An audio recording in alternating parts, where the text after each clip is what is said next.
one of the issues, that it isn't necessarily pressing as far as leading the news stories, but it is certainly compelling, is covered by Bryan Bender of the Boston Globe in an article he has written about a review of nuclear strategy for the United States. Bryan, welcome to the Young Turks. How you doing? How are you? Are you freezing in Boston? I'm actually in D.C., and yes, I'm freezing. Okay. Well, if you were in Boston, I think you'd be colder. But thanks for joining us. Bryan, in reading this article, it's an article that feels like it could have been written in 1965 to a certain extent, because it is talking about our old enemy rather than some of our newer enemies at a time when all we hear on Sunday is about our new enemies. But this is really important stuff. Give us a little background to what's going on now with Obama's plan for reducing the number of big weapons in the world.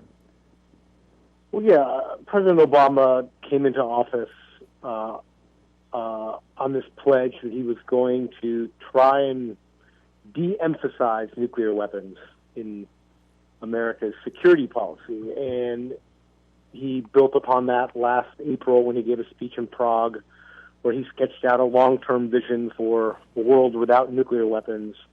And as part of what he's trying to do, the Pentagon is reviewing the nuclear complex. It's something called the Nuclear Posture Review, which has been done at other times over the years. But this one is a little different, I think, because the marching orders going in have been to really take a hard look at some of the underlying assumptions to why we still have thousands of nuclear warheads almost 2 decades after the Cold War. And one of the things we tried to do was to go out and actually see some of the nuclear arsenal. We went to a missile base out in Montana, spent some time on a nuclear submarine, and the sense you get is that, the day-to-day operations really haven't changed all that much. We have many hundreds, perhaps thousands of missiles still targeted at Russia. And, some of Obama's top advisors are starting to question, well, why is that? Why are we still postured for the Cold War when the Cold War is over? Somebody I talked to put it this way, said if an alien looked down on the Earth from Mars, there would be very little evidence that the Cold War ever ended because you'd see the United States and Russia with missiles pointed at each other. And one of the things I've been told, and I don't know if this came up in your travels or not, or the president's investigations, is that much of the electronics and computer technology used to drive this arsenal is also very archaic. It's as if we were using old-fashioned desktop computers to protect the world from annihilation. Did you talk about that at all, the age of the technology? Well, I mean, that's one of the issues that is also being looked at. It's not just the size of the arsenal, but it's, what makes it run. And, there is evidence that there's some older technology that, could be phased out. One of the other things that we came across that was kind of interesting is that even though the arsenal itself is virtually unchanged from what it looked like 10 or 15 or 20 years ago, one of the things that has changed is that there's actually a shortage of people in the military and in the Department of Energy who actually go into the nuclear business. It's not a very sexy thing to do anymore if you're in the Air Force. The sexy thing is to fight terrorism, not to sit in a command center 75 feet underground out in the middle of Montana. No, so one of the things they're going to have to do is, even if they reduce the arsenal quite dramatically, I think Obama and his advisors are pretty convinced that there's going to have to be some new investments, not just in technology, to make sure that the arsenal we have left is credible and works, but investing in the new generation of young people who need to man it. We're talking to the Boston Globe's Bryan Bender.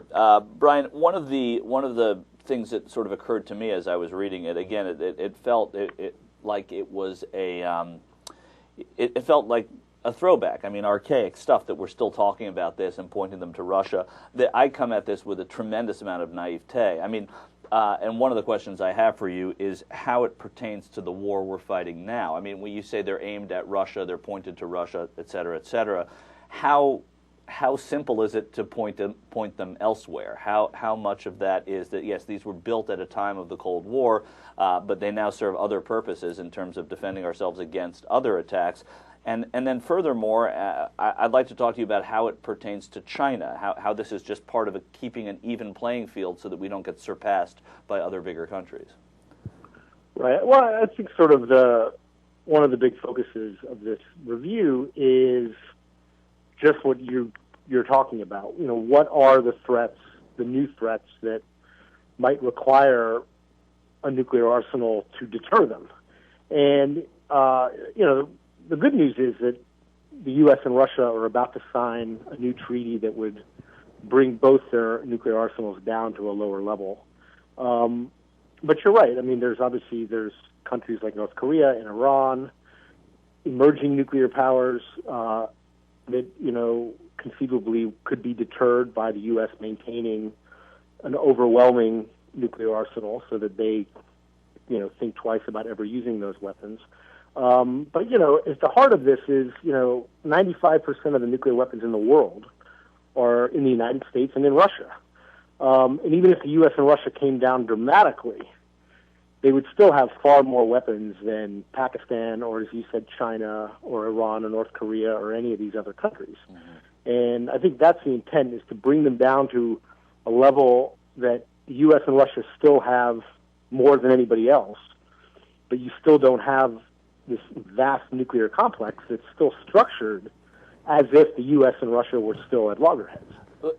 So going along with what you just said and trying to answer the first part of what my question was, is this the kind of thing where, you know, let's say it's Pakistan, let's say whomever, I'm speaking hypothetically, can we sort of rejigger it to, I mean, the whole idea of them being aimed at Russia, is that, I know it's true because you've written about it, you've seen it and everything, but what I mean, is that hard and fast? Can that be changed at the drop? Well, no. I mean, obviously these missiles, whether they're in underground silos out in the heartland or if they're on a nuclear ballistic missile submarine that's at sea, they can be retargeted relatively quickly. But again, the sort of the rationale for having so many of them is, you know, this throwback to the old days where you were basically preparing for the unthinkable, which was a massive nuclear exchange between us and the Russians. The reason why we kept so many was so that we could, you know, quote unquote, win a nuclear war with them, which obviously we now know was pretty crazy to begin with. Right. And thinking the unthinkable is a good segue to one of the things I found most striking about your piece, which was you wrote that another historic change under consideration is adopting a no first use policy by publicly declaring that we would not use nuclear weapons first in any conflict. Now, this has been debated, as you know, for many, many years, the idea that we would publicly disavow the idea that we'd have a first nuclear strike against another country, and there were strong feelings that mutual assured destruction in the days of the Cold War meant that maybe that was impractical or too idealistic. But and there are certainly people who would oppose that now. Was it your sense that this was being floated as a trial balloon to see how the public might respond today if the United States were to adopt this position? I guess, I mean, it could be partially a trial balloon, but, you know, there's no doubt that there are many people in the arms control community who know a whole lot more about this than I do, who have advocated for a long time, even back during the Cold War, that you could bring tensions down or, you know, reduce nuclear competition if the U.S. would publicly declare we will never use nuclear weapons first. But, you know, it's clearly controversial. There are many people who believe that one of the reasons why the nuclear arsenal has deterred many countries over all these years is because there's this sort of confusion about when the U.S. would use them. And some people would argue that ambiguity is a good thing, that it actually strengthens the nuclear deterrent because people aren't exactly sure under what circumstances we would use them. So that's a major focus of this review. And, you know, they're even asking, what should nuclear weapons be for? And there's many people in the Obama administration, some of whom used to be in the arms control community, who are now in the government, who would argue that nuclear weapons should just be to deter nuclear weapons. And that's not the case right now. I mean, U.S. policy is that we would use nuclear weapons not just to defend against a possible nuclear confrontation, but against chemical and biological attacks, and also in a conventional war. In other words, to use one or two nuclear weapons to stop an invading army. And many people would argue that that is an incentive by having such a broad sort of group of things you might use them for and publicly stating so, is an incentive for other countries that feel threatened by us to try to get nuclear weapons of their own. Right. And Bryan Bender, tell us a little bit about the constituency of people, how big it is, how vocal it is, of people who want to do nothing, who want to make no change to what already exists, and who are they made up of? Is it just extremists, or are there some, reasonable, people who think reasonably about these things, who think that in fact, this should be left untouched? Well, I think the good news is most people who really spend their life thinking about these things are pretty reasonable. I think where the difference really lies is how low do you go? Most everybody agrees that it makes sense, if the Russians are willing to sign a treaty with us, to go even further than we've gone in the past. We have about 2,200 deployed nuclear weapons now, and they're talking about going down to maybe 1,500 or something in that ballpark. Most people would agree that makes sense. But I think where there's concern and where there's pushback is some of these statements by the Obama administration, including some testimony before Congress last year, that some people think we could go down to between 500 and 1,000. And that's where people start to really disagree, because they say that's too low if you have a country like China that has 350 weapons, or at least that's what the estimates are. Do you run the risk of kind of creating more nuclear competition? In other words, China might think, well, we have 350 and the U.S. has 500. We could catch up. Right. And that's one of the arguments for not going too low. Sort of like a re-escalation of the nuclear arms race in a way. Or a temptation to there's a lot of people who would argue with that. Yeah. Now, how does research and development get affected by this? Is there talk about scaling back what's being done or what's been done over the past several years in terms of Star Wars or Strategic Defense Initiative? Is there talk about kind of de-escalating the future-oriented side of this, as well as the weapons we have in place right now? Well, yeah, it's a pretty broad review. It will also look at, as you mentioned, missile defenses. How do they play into the bigger picture? Some people would argue that if we have fewer weapons, maybe we need to invest more in missile defenses to protect against some other nation possibly catching up to us or overpassing us in terms of their nuclear weapons capability.